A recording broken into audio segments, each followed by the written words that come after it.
Juris Vodcast with Scott Pearce. 15 of the states that held elections on Super Tuesday used electronic voting machines. New York, New Jersey, Georgia, Delaware, and Arkansas used machines that don't leave any kind of paper trail. How do we know these elections were honest? We have to take their word for it. It's impossible to do a recount.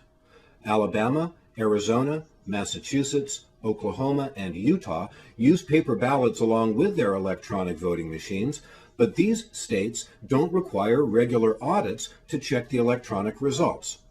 California, Connecticut, Illinois, and Missouri used paper ballots and electronic voting machines, and they do have regular audits.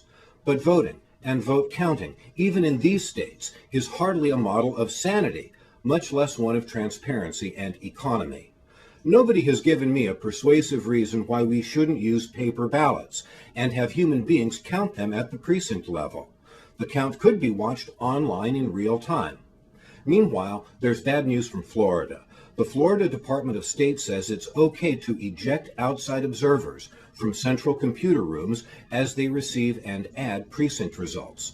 It's also okay to exclude them from watching the local canvassing boards that must certify those vote counts. American elections should be the gold standard for democracy. Instead, they are an expensive, corrupt mess. 3/4 of the votes counted yesterday went through these machines. There's no reason to trust the results, and plenty of reasons to be suspicious. Common Cause and Verified Voting Foundation and other activists do not seem to understand the gravity of the problems we are confronting. These groups would settle for electronic voting machines, ones that are expensive and untrustworthy, ones that run secret software, so long as there are paper receipts and audits.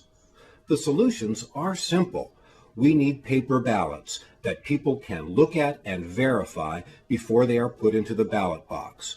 If these paper ballots are to be counted by electronic voting machines, it must be done in public, not behind closed doors. Any computer software used at any stage of the process, either to verify the voter's identity before the vote or to count the vote after it is cast, must be open source. The 2008 primary season has been a tragic disappointment. Will the general election be any better? For Juris Vodcast, this is Scott Pearce. Thanks for your attention. Juris Vodcast is a production of Nuclear Podcasting.